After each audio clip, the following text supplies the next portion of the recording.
I thought I'd tell you a little about what I like to write. And I like to immerse myself in my topics. I just like to dive right in and become a sort of a human guinea pig. And I see my life as a series of experiments. So I work for Esquire magazine. A couple of years ago, I wrote an article called My Outsourced Life, where I hired a team of people in Bangalore, India, to live my life for me. So they answered my emails, they answered my phone, they argued with my wife for me, and they read my son bedtime stories. It was the best month of my life, because I just sat back and I read books and watched movies. It was a wonderful experience. More recently, I wrote an article for Esquire called about radical honesty. And this is a movement where this is started by a psychologist in Virginia who says that you should never ever lie, except maybe during poker and golf. This is only exceptions. And more than that, whatever's on your brain should come out of your mouth. So I decided I would try this for a month. This was the worst month of my life. I do not recommend this at all. To give you a sense of the experience, the article was called, I Think You're Fat. So that was hard. My most recent book was, my previous book was called The Know-It-All, and it was about the year I spent reading the Encyclopedia Britannica from A to Z in my quest to learn everything in the world. Or more precisely, from Aak, which is a type of East Asian music, all the way to Ziviech, which is, well, I don't want to ruin the ending. It's a very exciting twist ending, like a O. Henry novel. So I won't ruin it. But I love that one because that was an experiment about how much information one human brain could absorb. Although listening to Kevin Kelly, you don't have to remember anything. You can just Google it. So I wasted some time there. But I love those experiments, but I think that the most profound and life-changing experiment that I've done is my most recent experiment, where I spent a year trying to follow all of the rules of the Bible, the year of living biblically.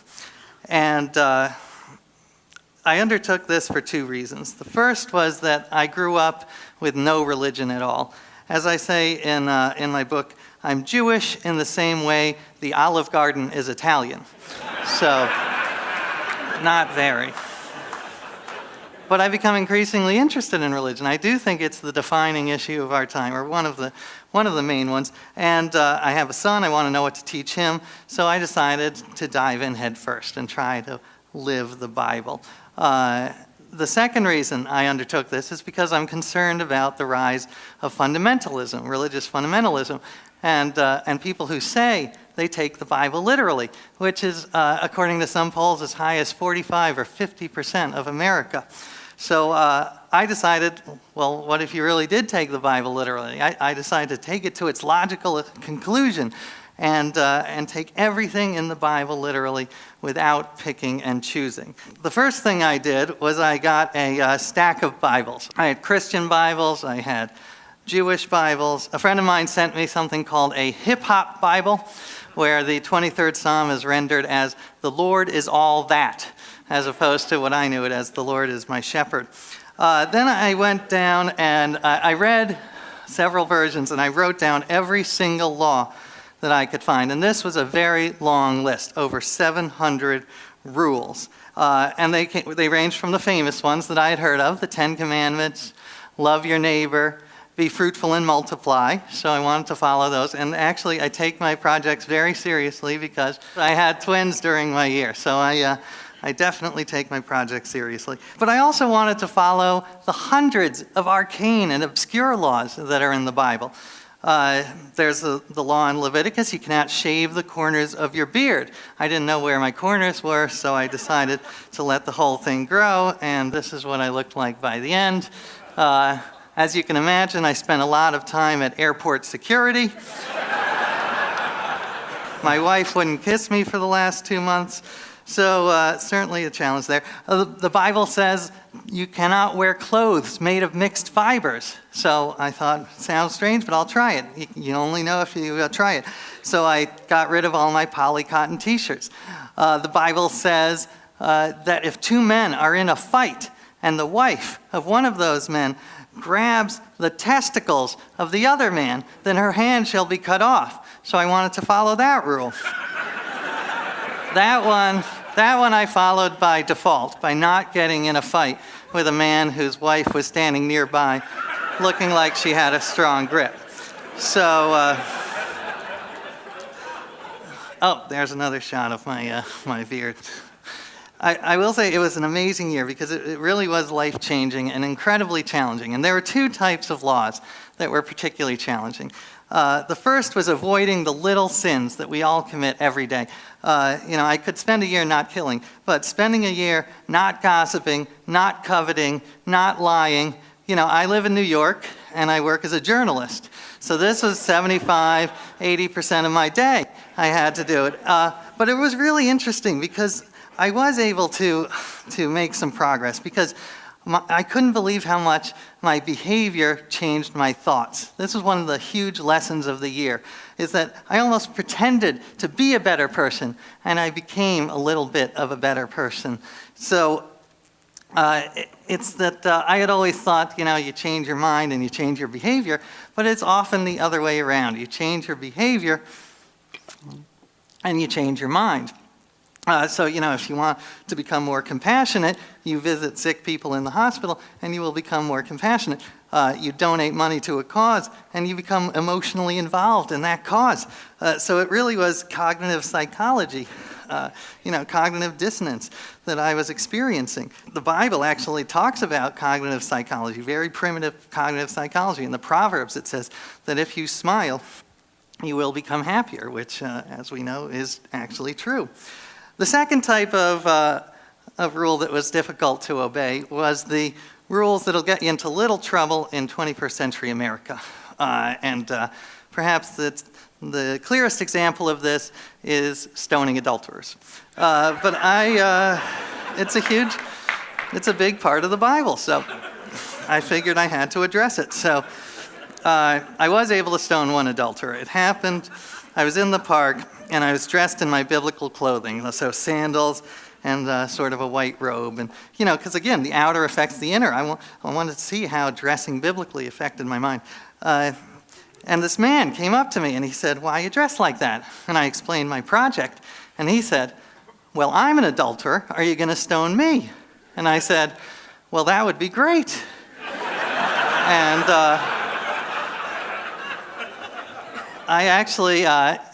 I took out a handful of stones from my pocket that I've been carrying around for weeks, hoping for just this interaction. And, they were pebbles. But he grabbed them out of my hand. He was actually an elderly man, mid-70s, just so you know, but he's still an adulterer and still quite angry. He grabbed them out of my hand and threw them at my face. And I felt that eye for an eye, I could retaliate and throw one back at him. So that was my experience stoning. And it did allow me to talk about, in a more serious way, these big issues like how can the Bible be so barbaric in some places and yet so incredibly wise in others?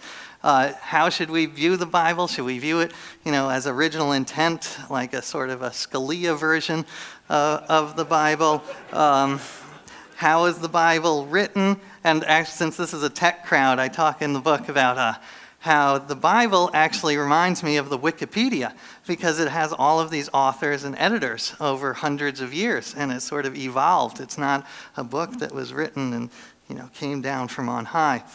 So I thought I would end by telling you just a couple of the takeaway, the bigger lessons that I learned from my year. The first is, thou shalt not take the Bible literally. This became very, very clear early on, because if you do, then you end up acting like a crazy person and stoning adulterers. Or here's another example of, that's another. I did spend some time shepherding, so it's a very relaxing vocation. I recommend it. But this one is, The Bible says that you cannot touch women during certain times of the month. And more than that, you cannot sit on a seat where a menstruating woman has sat. And my wife thought this was very offensive, so she sat in every seat in our apartment, and I had to spend much of the year standing until I bought my own seat and carried around. So, I met with creationists. I went to the Creationist Museum, and these are the ultimate literalists. And it was fascinating because they were not stupid people at all. I would wager that their IQ is exactly the same as the average evolutionist. It's just that their faith is so strong in this literal interpretation of the Bible that they distort all the data to fit their model. And they go through these amazing mental gymnastics to accomplish this. And I will say, though, the museum is gorgeous. They really did a fantastic job. If you're ever in Kentucky, there's you can see a movie of the flood, and they have sprinklers in the ceiling that will sprinkle on you during the flood scenes. So whatever you think of creationism, and I think it's crazy, they did a great job. Another lesson is that thou shalt give thanks. And this one was a big lesson because I was giving these prayers of thanksgiving, which was odd for an agnostic. But I was saying thanks all the time, every day. And I started to change my perspective. And I started to realize the hundreds of little things that go right every day that I didn't even notice, that I took for granted, as opposed to focusing on the 3 or 4 that went wrong. So this is actually a key to happiness for me, is to just remember, when I came over here, the car didn't flip over, I didn't trip coming up the stairs. It's, a remarkable thing. Third, that thou shalt have reverence. This one was unexpected because I started the year as an agnostic, and by the end of the year, I became what a friend of mine calls a reverent agnostic, which I love. And I'm trying to start it as a movement, so if anyone wants to join. The basic idea is whether or not there's a God, there's something important and beautiful about the idea of sacredness, and that our rituals can be sacred, the Sabbath can be sacred. This was one of the great things about my year, was doing the Sabbath, because I am a workaholic, so having this one day where you cannot work, that changed my life. So this idea of sacredness, whether or not there's a God. Thou shalt not stereotype. This one happened because I spent a lot of time with various religious communities throughout America, because I wanted it to be more than about my journey. I wanted it to be about religion in America. So I spent time with evangelical Christians and Hasidic Jews and the Amish. I'm very proud because I think I'm the only person in America to out-Bible talk a Jehovah's Witness. After 3.5 hours, he looked at his watch. He's like, I gotta go. Oh, thank you very much. Thank you. Bless you. So, but it was interesting because I had some very preconceived notions about, for instance, evangelical Christianity, and I found that it's such a wide and varied movement that it is difficult to make generalizations about it. There's a group I met with called the Red Letter Christians, and they focus on the red words in the Bible, which are the ones that Jesus spoke. That's how they printed them in the old Bibles. And their argument is that Jesus never talked about homosexuality. They have a pamphlet that says, here's what Jesus said about homosexuality. And you open it up, and there's nothing in it. So they say Jesus did talk a lot about helping the outcasts, helping poor people. So this was very inspiring to me, and I recommend Jim Wallace and Tony Campolo.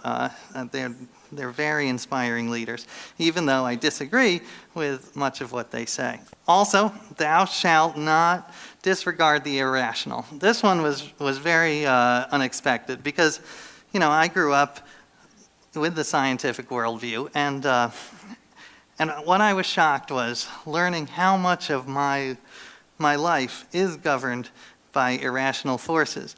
And the thing is, if they're not harmful, they're not to be completely dismissed. Because I learned that I was thinking, I was doing all these rituals, these biblical rituals, separating my wool and linen. And I would ask these religious people, why? Why would the Bible possibly tell us to do this? Why would God care? And they said, we don't know, but it's just rituals, and that give us meaning. And I would say, but that's crazy. And they would say, well, what about you? You blow out candles on top of a birthday cake. If a guy from Mars came down and saw, here's one guy blowing candles out, the fire on top of a cake, versus another guy not wearing clothes of mixed fabrics, would the Martian say, oh, well, that guy, he makes sense, but that guy's crazy? So, no, I think that rituals are, by nature, irrational. So the key is to choose the right rituals, the ones that are not harmful. But rituals by themselves are not to be dismissed. And finally, I learned that thou shalt pick and choose. And this one I learned because I tried to follow everything in the Bible, and I failed miserably, because you can't. You have to pick and choose. And anyone who follows the Bible is going to be picking and choosing. The key is to pick and choose the right parts. There's a phrase called cafeteria religion, and the fundamentalists will use it in a denigrating way. They'll say, it's just cafeteria religion, you're just picking and choosing. But my argument is, what's wrong with cafeterias? I've had some great meals at cafeterias. I've also had some meals that made me want to dry heave. So it's about choosing the parts of the Bible about compassion, about tolerance, about loving your neighbor, as opposed to the parts about homosexuality is a sin, or intolerance, or violence, which are very much in the Bible as well. So we have to, if we are to find any meaning in this book, then we have to really engage it and wrestle with it. And I thought I'd end just a couple more. There's me reading the Bible. That's how I hailed taxi cabs. Seriously. And it worked. And there was that was actually a rented sheep, so I had to return that in the morning. But it served well for a day. So anyway, thank you so much for letting me speak.